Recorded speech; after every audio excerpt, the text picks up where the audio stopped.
Hello বন্ধুরা, তোমরা কেমন আছো? আশা করি সবাই ভালো আছো, আমিও ভালো আছি।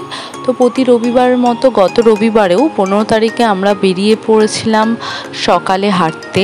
তো 5:30টায় যেরকম উঠি তো সেরকমই উঠেছিলাম, তারপরে বেরিয়ে পড়েছিলাম। আমি আর আমার বর বেরিয়ে পড়েছিলাম।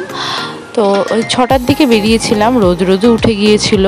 তো খুবই হেঁটেছি, হাঁটতে হাঁটতে আমার পা তো ব্যথা হয়ে গেছে। অত হাঁটার তো অভ্যাস নেই। তো কৃষ্ণনগরে অনেক জায়গায় গিয়েছিলাম, মানে কি অনেকটা পথই হেঁটেছি। এটা হচ্ছে গভর্নমেন্ট কলেজের পিছন দিকটা, মানে গভর্নমেন্ট কলেজের যে হোস্টেলের কাছে এই মন্দিরটা রয়েছে বজরংবলীর। বিরাট বড় একটা বজরংবলী আছে, দেখাচ্ছি তোমাদের, দেখতে থাকো। এই সকাল থেকে দুপুরের কিছু ভিডিও করেছি, তো সেটাই তোমাদের সাথে শেয়ার করছি। শর্টই ভিডিও, মিনি ব্লগ। এই যে দেখতেই পাচ্ছ বজরংবলীটা। তো বজরংবলীটার ওখানে আমি অনেক কটা ছবি তুলেছি, ভিডিও তুলেছি। আমি সচরাচর এইদিকে যাইনি। তো তারপরে বাড়ি এসে ব্রেকফাস্টের জন্য তৈরি হয়ে পড়েছিলাম। ব্রেকফাস্ট করেছিলাম চাউমিন। তো চাউমিন আর গোলা রুটি। তো রবিবারে আমাদের দুটো মেনু হয়েছিল সকালেই।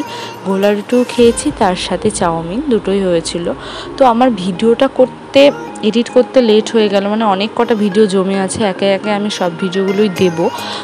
তারপরে সকালের ব্রেকফাস্ট করে আমরা একটু বেরিয়ে পড়েছিলাম। সকালেই পার্লারে গিয়েছিলাম আর একটু স্মার্ট বাজারে গিয়েছিলাম, কিছু কেনাকাটার ছিল। দেন তারপরে বাড়ি এসে দেখি মামুনির রান্না অলরেডি হয়ে গেছে। তো এক তরকারিই করেছিল, খাসির মাংস আর ভাত হয়েছিল। তো দুপুরে সেদিনকে বেশি কিছু হয়নি। তো ভিডিওটা এইটুকুই। যদি তোমাদের ভালো লাগে অবশ্যই লাইক, কমেন্ট, শেয়ার। টাটা।